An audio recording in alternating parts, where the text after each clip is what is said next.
Bonjour, c'est le débat pour cette 8e circonscription à l'occasion des élections législatives. Nous sommes au café L'Air du Temps qui se trouve au ruban bleu. Merci à tous les candidats présents d'avoir accepté cette invitation. Alors il y a quelques secondes, on a fait un tirage au sort qui détermine justement un ordre de passage. Il y aura plusieurs temps dans cette rencontre, cette rencontre républicaine, entre tous les candidats qui ont accepté d'être présents. Eh bien, vous allez savoir qui est là tout de suite à travers un mot de présentation de chacun dans l'ordre du tirage au sort. Et c'est Denis Octor du Parti radical de gauche qui commence avec 1 minute à peu près chacun de présentation. On vous écoute. Denis Octor. Je m'appelle Denis Octor, j'ai 23 ans, je suis le candidat du Parti radical de gauche. Mon parcours il est très simple, j'habitais à la Bouletterie, je suis passé par le collège Albert Vinson, puis le lycée Aristide Briand. Voilà, j'ai toujours habité à la Bouletterie avec ma mère et mes 3 sœurs. Actuellement je suis étudiant en M2 à la fac de droit de Nantes. J'ai toujours travaillé pour financer mes études. Voilà, je joue rien sur cette élection, je joue pas ma carrière, je n'ai pas peur, mais je suis déterminé à porter mes valeurs laïques, européennes et solidaristes sur ce territoire où je suis né, où j'ai grandi et où j'habite. Je me définirais comme le candidat du réel, le candidat au final de la vraie vie. Je m'affirme comme un pur produit de l'école républicaine, de la méritocratie. Et voilà, moi je sais qu'à la fin de cette élection, si je ne suis pas élu cet été, j'irai bosser pour financer mes études comme tout le monde. Voilà. Je ne suis pas un héritier. Si je suis élu député, je ne serai pas un godillot. Si les lois me semblent bonnes, je ne regarderai pas si elles sont de gauche ou de droite. Je regarderai simplement si ces lois sont favorables aux habitants de cette circonscription. Voilà, après, je pense que c'est tout. Merci. Eh bien, merci Denis Octor. Vous passez Denis Octor pour le Parti radical de gauche. Je vais vous demander de passer le micro à votre voisin, qui est monsieur Gauthier Boucher. Gauthier Boucher, donc, pour le Front National. 1 minute de présentation aussi. Bien, bonjour à toutes et à tous, merci de votre venue pour ce débat. Donc, je suis le candidat du Front National, Gauthier Boucher, 29 ans. Je suis un Azérien du centre-ville, pas très loin d'ici, rue d'Ypres. J'ai fait des études d'histoire jusqu'au doctorat, je suis historien de formation et je suis très engagé, comme vous le savez, pour beaucoup d'entre vous, dans la vie publique. J'ai adhéré au Front National à une époque où ça n'avait aucun intérêt d'adhérer au Front National puisque nous étions à 4%, c'était en 2007. Et petit à petit, j'ai milité dans ce mouvement jusqu'à 2014 où j'ai été élu aux côtés de mes collègues Jean-Claude Blanchard et Stéphanie Sutter, conseiller municipal d'opposition à Saint-Nazaire, également conseiller communautaire. Je travaille à la région comme collaborateur d'élu pour défendre les intérêts des Ligériens les plus exposés à la politique de M. Retailleau. Et je suis heureux aujourd'hui de débattre pour cette élection législative de clarification contre le socialisme et contre cette marche arrière que nous propose le gouvernement Macron. Voilà, donc vous jugerez souverainement. Je ne suis pas un candidat parfait, j'ai énormément de défauts, mais j'ai, je crois, des qualités que peu de candidats ont et qui feront de moi un législateur honnête, probe, qui n'est pas intéressé par l'argent, et je vous l'expliquerai dans les minutes qui viennent. Merci Denis pour ces éclaircissements, même si je pense personnellement, mais il n'y a pas de souci, je pense personnellement que vous êtes un petit peu à côté sur la question de l'Europe et du détachement des travailleurs. Moi, je veux bien que l'Europe ait été construite pour la paix, mais c'est quand même une analyse un petit peu naïve. Si l'Europe a été construite telle qu'elle est, c'est uniquement, et s'il y a eu la paix pendant 60 ans en Europe, même si c'était une paix incomplète, c'est uniquement à cause du parapluie nucléaire américain. Alors, sur la question du détachement des travailleurs, beaucoup de naïveté également.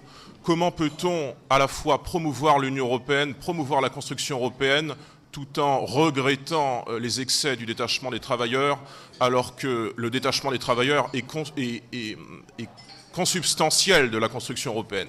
Il n'est qu'à lire l'article 63 du traité sur le fonctionnement de l'Union européenne et nous y verrons les délocalisations, le détachement des travailleurs. C'est donc consubstantiel.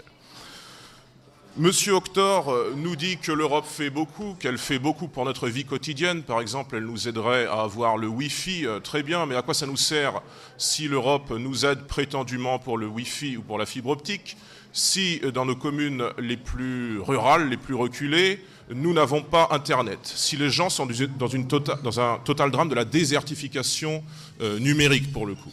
Si les gens à la Vaux-sur-Loire ou à Boué n'ont pas Internet, c'est à la fois la faute de l'Europe, on peut dire, qui n'agit pas, et aussi le recul de la puissance publique. Et puis l'Europe du droit des femmes, moi je demande à voir honnêtement. De quelle Europe du droit des femmes parlez-vous, Denis ? Est-ce que c'est l'Europe du droit des femmes menacée par le fondamentalisme islamiste, ou bien peut-être l'Europe du droit des femmes qui en Grèce se prostitue pour un sandwich, ou bien peut-être l'Europe du droit des femmes qui toujours n'ont pas l'égalité salariale en France, qui est une inclination que l'Europe n'aide pas vraiment à corriger. Je me demande de quelle Europe du droit des femmes on parle véritablement. Vous riez dans la salle, vous croyez que l'Europe est un progressisme, que c'est la marche du monde. Pour beaucoup de gens, l'Europe les fait crever et nous n'en voulons plus. Nous voulons que l'Europe meure pour que la France vive. Gauthier Boucher, pour le Front National. Bien, merci Monsieur Bazin pour évoquer la question de la transition énergétique et écologique. Même si, encore une fois, je ne suis pas sûr que vous soyez tout à fait dans les clous. Moi, je suis d'autant plus à l'aise avec la question de cette transition que j'ai signé, il y a quelques heures de cela, ce matin, le manifeste pour décarboner l'Europe. Ce qui me semble un peu plus sérieux que cette manière dont Europe Écologie Les Verts, et d'ailleurs France Insoumise, mais pas le Parti communiste, puisqu'on sait que le Parti communiste et France Insoumise ne sont pas d'accord sur la question du nucléaire, un peu plus sérieux que le zéro nucléaire tout de suite. Il ne faudrait quand même pas que tout ce que nous faisons en France, où nous sommes pionniers, comme par exemple la transition électronucléaire que nous avons menée à partir des années 60, il ne faudrait pas que tout ça soit jeté aux orties au prétexte qu'il y aurait des risques de sécurité que je vais aborder, mais qu'il y a des manières, ces risques, de les amoindrir. Vous ne voulez pas, Monsieur Bazin, manifestement, puisque vous êtes pour le zéro nucléaire, vous ne voulez pas entreprendre le grand carénage qui permettrait d'étendre la vie de nos centrales. Le Front National au pouvoir, lui, le fera. Et puis vous évoquez les risques de sécurité. Je ne sais pas si vous avez parlé de Fukushima, mais implicitement vous en parlez sans doute, donc cet accident nucléaire en 2011. Nous pourrions peut-être nous inspirer de ce qu'a fait le Japon, c'est-à-dire dans la mesure où il y a eu cet accident nucléaire, TEPCO qui gérait le parc nucléaire, en tout cas cette centrale-là, a été nationalisée ensuite. Nous ne pouvons pas confier la sécurité de nos centrales nucléaires, nos installations nucléaires, à des opérateurs privés, c'est évident. Et il faut encore une fois le retour de la puissance publique dans ce domaine. Et puis M. Bazin, il est amusant. Il est amusant parce qu'il fait la transition énergétique et écologique à moitié. Il nous parle de transition énergétique et puis il ne parle pas, bien que ça n'était pas exactement le sujet, de cette transition agroécologique qu'il nous faudrait. Ah, mais c'est vrai que pour cela, il faudrait sortir des institutions européennes parce que la faute n'a pas de chance. Les articles 38 et 39 du traité sur le fonctionnement de l'Union européenne nous poussent toujours à nous calquer sur le modèle agroproductiviste à l'allemande et le modèle agrochimique à l'allemande, ce qui naturellement a des conséquences environnementales totalement détestables, ce qui aussi a des conséquences en termes de mal-être animal, puisqu'on nous emmène vers la ferme des 1000 vaches et ce genre d'agro-business tout à fait détestable. Cela, Monsieur Bazin, vous n'en parlez jamais parce que vous êtes un européiste zélé. Voilà. Vous seriez sans doute mieux d'ailleurs à La République En Marche, vous auriez au moins des opportunités de vous faire élire. Pas dans cette circonscription. Hein. National sur cette question de la réforme du Code du travail. Merci. Alors je voudrais rappeler que naturellement au Front National nous sommes attachés au Code du travail tel qu'il est actuellement. C'est pas parce qu'il fait, je ne sais pas, 2000 ou 3000 pages qu'il faudrait tout de suite sortir des arguments assez démagogues pour le coup en disant il est trop gros, il faut réduire, il faut sabrer, il faut détruire le travail. Nous savons d'où vient le Code du travail. Nous savons que le Code du travail est finalement le fruit de la souffrance des Françaises et des Français. Nous n'oublions pas que le Code du travail est issu de cette terrible catastrophe industrielle qui était la catastrophe de Fourrière, 1300 morts au début du XXe siècle, en 1906, 1300 morts pour un coup de grisou qui n'auront pas été vains, même si ça aurait été malheureux, puisqu'ils ont créé par ricochet le Code du travail. Ce même Code du travail que M. Macron, aujourd'hui, et son acolyte, M. Philippe, voudraient sabrer. Lorsque nous serons au pouvoir, c'est-à-dire en 2022 ou en juin, si nous avons la majorité parlementaire, ce que j'espère, nous revaloriserons le travail dans sa dignité, dans son identité. Monsieur René Vau, nous abrogerons la loi travail. Cette même loi pour laquelle vous avez voté en glissant le 7 mai dernier le bulletin Emmanuel Macron dans l'urne présidentielle. Monsieur René Vau, il est inutile de nous parler de cette super loi travail qui serait dangereuse quand, encore une fois, vous avez voté pour M. Macron, qui fut le promoteur à son temps, il y a quelques années, des accords patronaux dégueulasses, un peu comme l'ANI, l'accord national interprofessionnel, que nous, au Front National, nous avons combattu. Monsieur René Vau, inutile de nous jouer de la flûte sur la retraite à 60 ans. Lorsque le Front National sera au pouvoir, la retraite à 60 ans, elle sera garantie, en tant qu'être social, elle sera garantie pour peu que les travailleurs aient 40 annuités de salaire. Et d'ailleurs, les travailleurs, où sont-ils? Sont-ils au Parti communiste? Sont-ils à la République en marche? Sont-ils à l'Europe écologique? Sont-ils à droite? Bien évidemment que non. Les travailleurs, notamment les travailleurs les plus modestes, ils sont candidats, ils sont militants et ils sont même cadres du Front National. La preuve par Jean-Claude Blanchard, ouvrier soudeur et chantier de l'Atlantique. On peut être un homme du peuple et s'élever par une forme de méritocratie populaire, sauf au Parti communiste, où ce sont uniquement des appareils. Gauthier Boucher pour le Front National, M. René Vau. Audrey Dufeu-Schubert, maintenant pour La République en marche. Me concernant, je crois bien évidemment profondément en Europe. J'ai épousé un mari hollandais, ma belle-mère est allemande et elle vit en Espagne. Je crois en la culture européenne, comme je pense bien que de dire, puisque c'est réellement ce qui va nous permettre d'affirmer notre légitimité française. Car les deux vont de pair. Il suffit de regarder récemment les événements lorsque Donald Trump a quitté les accords de Paris. Emmanuel Macron a pu affirmer notre force française tout en collaborant avec l'Europe pour les questions environnementales. Je suis aussi la seule candidate qui soutient un ancien candidat, aujourd'hui président, qui a prôné être profondément européen tout au long de sa campagne. Et je vais juste revenir, et j'ai un peu de parole pour la suite. Monsieur Boucher, vous semblez être inquiet sur le multi et le numérique. Il y a plein de propositions à faire autour de la révolution numérique. Aujourd'hui, il faut avancer vers la numérisation parce que c'est ce qui va nous permettre de nous réorganiser et d'avoir des structures performantes grâce au numérique. C'est européen ou pas, je pense que c'est une volonté tout simplement gouvernementale. Merci Audrey Dufeu-Schubert qui est la dernière pour La République en marche à ce premier sujet mis en débat par Denis Soctor du Parti radical de gauche. Merci Denis, je suis très passionné. Alors, on continue ce tour de table et chaque intervenant est évidemment totalement maître de son sujet. Alors le deuxième sujet, c'est M. Gauthier Boucher pour le Front National. De quoi voulez-vous débattre?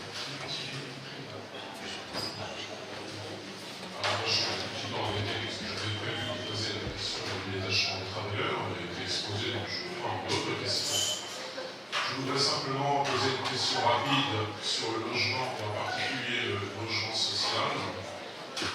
Est-ce que les concurrents sont d'accord, comme je le suis, pour qu'il y ait une priorité nationale dans le logement, c'est-à-dire que les Françaises et les Français soient prioritaires dans l'accès au logement, comme il devrait l'être également, selon moi, concernant l'accès aux emplois et à la protection sociale. Et puis, comme ma question a été courte, je vais aussi prendre 30 secondes pour répondre aux insanités du Parti communiste et du Parti socialiste sur les questions de l'austérité. L'austérité, messieurs, dames, c'est tout de même M. Hollande et son gouvernement qui l'ont fait en 2012, alors qu'il prétendait combattre la finance, alors qu'il prétendait être contre le TSCG, par exemple. Eh bien, le TSCG est devenu une réalité politique et donc institutionnelle. Ne croyez pas, vous qui êtes dans la salle ou que vous écoutez à la radio, que demain, si les Républicains, les socialistes ou la République en marche gagnent, ils appliqueront leur programme respectif. Ils appliqueront tout bêtement un programme d'austérité qui est celui que nous connaissons déjà par avance, émis annuellement chaque printemps par la Commission européenne. Ce sont les grandes organisations politiques européennes. Tout cela n'est que là. J'aimerais quand même avoir une réponse sur la priorité nationale, notamment dans le logement social. Merci, monsieur Boucher, pour le Front National, qui met donc ce sujet sur la table. Et on refait un tour de table. Et c'est rapide, peut-être, Denis Sativa, pour le Parti radical de gauche, qui va reprendre la parole. Pour la priorité nationale, c'est très simple, je suis pas d'accord. Mais je vais en profiter de quelques secondes pour répondre à M. Boucher, notamment sur la directive travailleurs détachés. En 2014, à la Commission européenne, il y a eu un débat sur la directive travailleurs détachés. Tout à fait, Marine Le Pen. Et c'est absolu. Pour les traités de libre-échange, tout à fait, Marine Le Pen. Et c'est absolu. Pour le rapport sur les droits des femmes, tout à fait, Marine Le Pen et les membres du Front National. Ils ont voté contre. Je pense que j'ai rien à rajouter. Denis Sauter, pour le Parti radical de gauche, avec Fabrice Bazin pour Europe Écologie Les Verts. Oui, en effet, Denis, tu n'as pas tort de rappeler ce que fait le Front National à l'Union européenne, qui pour ce parti semble être une banque plutôt qu'un lieu de faire des lois. Pour le logement social, moi je défends le fait de pouvoir vivre dignement et donc d'avoir un accès à un logement dignement. Et donc je suis pour la priorité, je ne suis pas national, la priorité à ceux qui en ont besoin de logement social. Et là-dessus, donc j'ai la priorité nationale, je veux savoir ce que ça veut dire en France, je ne comprends toujours même pas ce terme-là. Merci Fabrice Bazin, qui a été économe sur son temps de parole. Et la parole est à Yvon René-Botte pour le Parti communiste. Oui, la priorité nationale est un véritable poison pour notre société. Donc, en effet, il y a besoin de beaucoup de logements. On a besoin de construire beaucoup partout.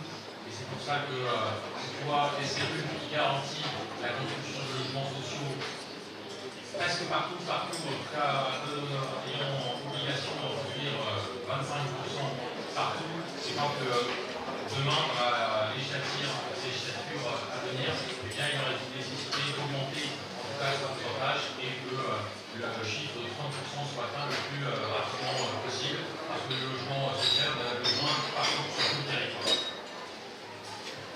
Merci. Yvon René-Botte pour le Parti communiste.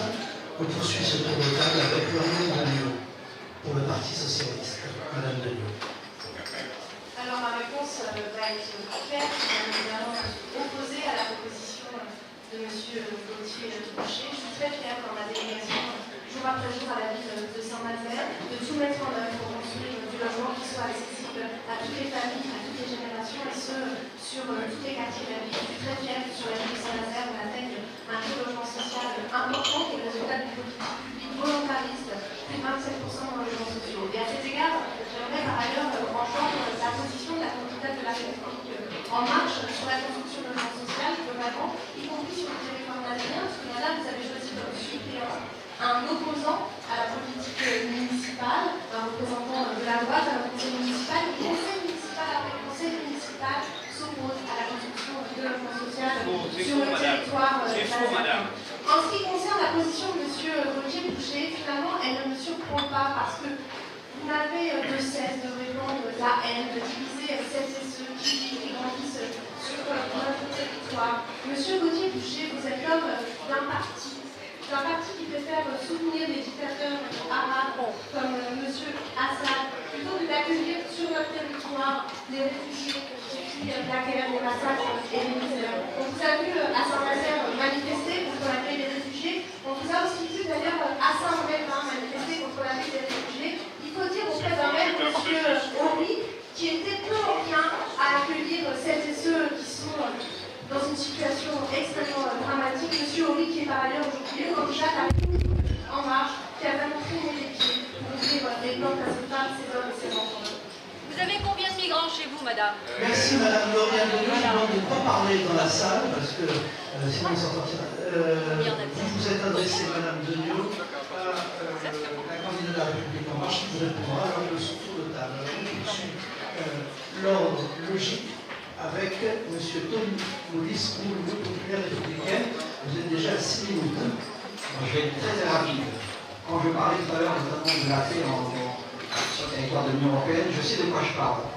Et si je peux affirmer que nous ne sommes pas en paix, c'est que je ne peux me targuer, si on peut le dire, d'avoir un passé militaire. J'ai opéré sur de nombreux territoires à l'étranger, j'ai travaillé dans des camps de réfugiés. Je suis également passé par des phases assez difficiles où j'étais en situation de grande précarité, donc je peux me permettre de maîtriser un petit peu le sujet. Concernant ensuite la question du logement avec une priorité nationale, il est évident que pour nous, pour le groupe républicain, il est hors de question d'accorder une priorité nationale, que ce soit sur le logement ou sur l'emploi. La France, nous considérons que c'est une terre universelle. Nous ne sommes pas propriétaires de cette terre, nous sommes de passage. Et si à travers le monde il y a des conflits, je serais extrêmement heureux, je n'en accueille pas chez moi, mais si l'occasion s'en présentait, je me débrouillerais pour accueillir quelqu'un qui va en difficulté. Merci de nous discours. Merci de cette merci de parce que sinon, alors, là, ensuite, Florence Beuvelet, Madame Beuvelet pour les Républicains. Oui, 5000 logements par an, c'est l'objectif, et j'y tiens comme tout le monde, puisque les politiques de l'emploi, c'est le bâtiment. Les bâtiments, ça crée de l'emploi, et surtout, le logement, c'est le lieu de la famille, c'est là où c'est très, très, très important. Je déplore que M. Macron n'ait pas. Il n'y a pas de ministre ou de secrétaire d'État à la politique du logement. Peut-être depuis 1967, et c'est une première. Alors, 4 millions de personnes sont mal logées en France et plus de 12 millions sont fragilisées par rapport au logement. Le secteur de bâtiment pâtit gravement d'une politique qui jusqu'ici était trop idéologique. Je fais allusion à la loi ALUR, non pas à la loi SRU, spécialement. Le 27%, ça me paraît raisonnable. Il faudrait une répartition, j'en ai déjà parlé, en salle communautaire, entre les différentes villes de la Carène. La protection de notre environnement. Alors nous, à Saint-Nazaire, effectivement, on fait un gros travail à la Carène de rénovation et de réhabilitation des bâtiments qui, après-guerre, et qui jusqu'ici ne sont pas encore rénovés parce que les propriétaires sont âgés ou n'ont pas les moyens. Donc il y a tout un chantier de réhabilitation, ça commence à prendre. Qui rend les bâtiments anciens moins énergivores. Alors, rendre l'accès au logement social plus juste, ça c'est un cheval de bataille de notre famille politique, parce que trop de personnes ne peuvent pas accéder au logement social en fait. On en parle très très souvent dans nos commissions. Le logement social crée des inégalités. D'abord, je voudrais parler tout de suite de quelque chose auquel on ne peut pas faire grand-chose. Il y a des personnes qui rentrent jeunes dans un logement social au moment d'une rupture dans leur vie avec des difficultés et qui, par la suite, restent dans le logement social. Et là, il faut inventer quelque chose, une réunion, je ne sais pas, je n'y ai pas encore pensé, pour que, quand arrive meilleure fortune, ces personnes puissent laisser leur place, pas difficile quand on est installé dans son chez-soi, mais en tout cas payer peut-être un loyer plus élevé. Le logement social, pour terminer, puisque c'était la question, les fragilités sont concentrées. Alors on appelle ça des ghettos, moi je n'aime pas trop ce mot, mais c'est vrai que des secteurs sont...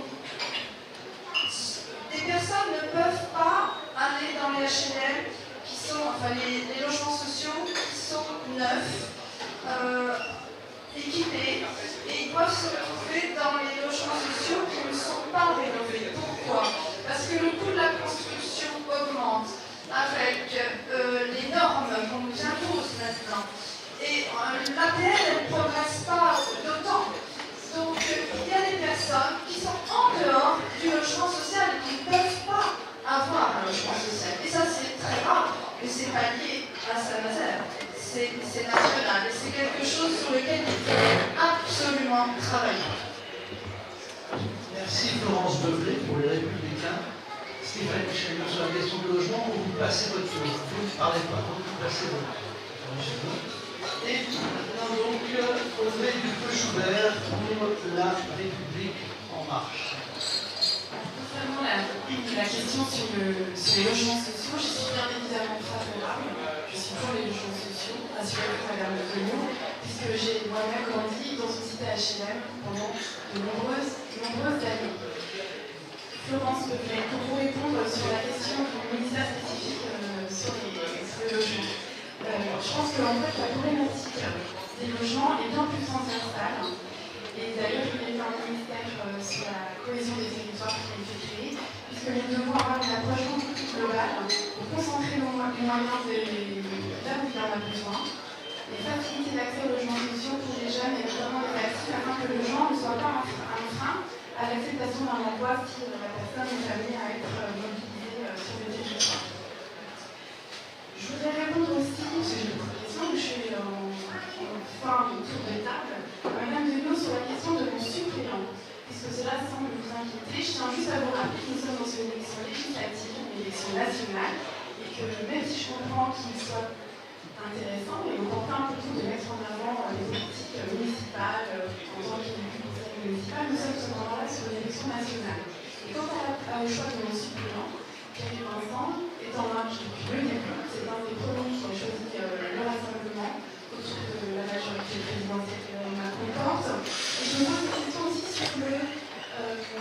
sur l'importance que l'on donne à mon suppléant. Alors, j'ose espérer qu'en tant que fervente militante pour l'égalité homme-femme, cela n'a aucun rapport avec le fait que ça soit un homme, mais ça m'interroge toujours beaucoup quand on dit que moi je marche à l'ombre de mon suppléant, puisqu'effectivement, encore une fois, c'est moi la représentante pour l'élection législative, et on est mon suppléant avec tout le respect que je lui dois.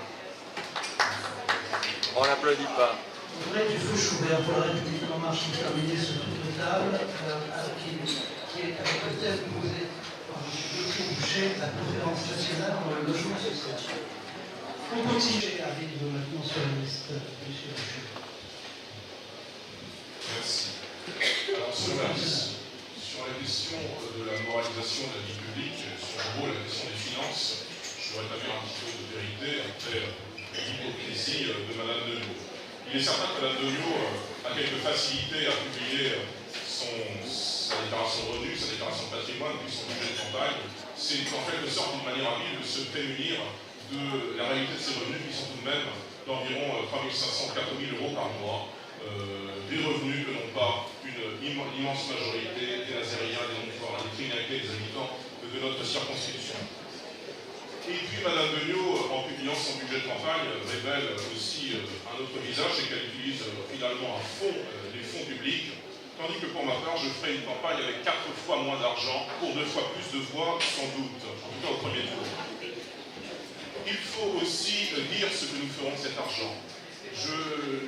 Comment dirais-je, si je suis élu député, ce que je souhaite, je n'ai pas envie de toucher 6 000 ou 7 000 euros par mois, je n'en ai aucune envie. Et je rétrocéderai, cet argent m'emmerde profondément, je n'en veux pas. En tout cas, pas aucun. Et je rétrocéderai donc 20% de mes indemnités. Il faudra déterminer à quel type d'œuvre. Mais je pense que des associations qui s'occupent de handicap au quotidien, des associations qui font de la protection environnementale et animale concrète, ou des associations comme le Secours Populaire qui aident encore une fois ceux qui sont plus exposés aux fragilités sociales, mériteront beaucoup plus mon argent que moi-même. Je n'ai pas besoin de cet argent, je n'en veux pas. Merci, Gauthier Boucher pour le Front National. Madame Denot a été mise en cause, a souhaité vérifier. C'est bon. Alors, je suis désolée de reprendre la parole, mais en 2 mots, Monsieur Gauthier Boucher, vos propos sont juste insupportables.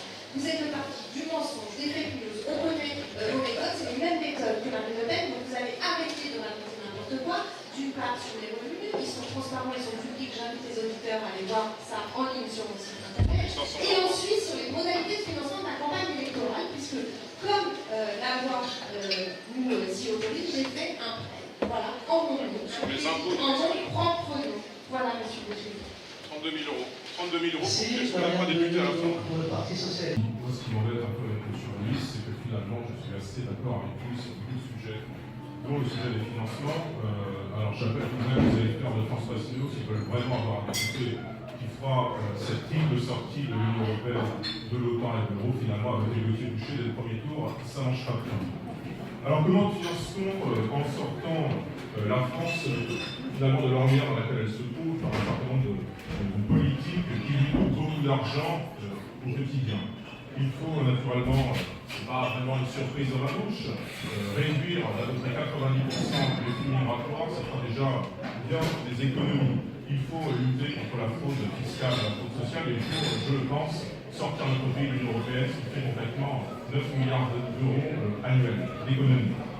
Et puis, concernant ce qui est finalement, je le crois, si je vous écoute, un Glass-Steagall Act à la française, c'est-à-dire une grande loi de séparation bancaire, moi je dis banco, totalement d'accord, même si la proposition ne revient pas à M. Asselineau, je crois que c'est M. Cheminade qui l'avait évoqué en son temps. Nous sommes tout à fait d'accord pour cette grande loi de séparation bancaire entre d'une part les banques d'investissement qui investissent dans le système productif, qui investissent dans l'économie réelle, et puis les banques qui sont un petit peu les amis de Madame Delio et qui jouent un petit peu comme au poker avec l'argent des Nazériens, des Montferrand, des Finaquets, des habitants de la circonscription. Je suis tout à fait pour cette grande loi de séparation bancaire. Voilà, donc Gauthier Boucher, et maintenant nous laissons la parole à M. Gauthier Boucher, pour le Front National. Dernier mot, conclusion, que en 1 minute. Merci. Avant de conclure sur les engagements de campagne, je veux juste revenir quelques secondes sur la dernière prise de parole concernant le bien-être animal. Il y a beaucoup de choses intelligentes qui ont été dites, puisque en France, vous le savez, les poules de batterie, elles vivent sur 0,6 mètres carrés de surface pendant les quelques semaines où elles sont élevées, c'est-à-dire la superficie, la surface de cette feuille de papier. Alors naturellement, moi je suis très indigné de cette situation. Je l'ai finalement dénoncé il y a quelques dizaines de minutes quand j'ai parlé à M. Bazin du drame de cette politique agricole française calquée sur le modèle allemand, calquée sur le modèle productiviste. Ce n'est pas moi en tout cas qui ai voté au conseil municipal il y a cela 2 ans, par exemple, l'avenue de Burger King dans notre ville, c'est Lauriane Deleu, adjointe à l'urbanisme, c'est Fabrice Bazin, c'est M. Renévaux, c'est Mme Deblay, ça n'est pas moi. Et puis, pour conclure en 20 secondes, vous le savez, on avait peut-être l'impression, en habitant le Front National, qu'on inviterait une sorte de débile, un benet qui réciterait les slogans des affiches du Front National. Ça n'est pas le cas, je vais quand même dire 2 slogans d'affiches, qui étaient les 2 derniers slogans des affiches de Marine Le Pen. Remettre la France en ordre, je le veux. Choisir la France, je le veux. Ce sont mes priorités.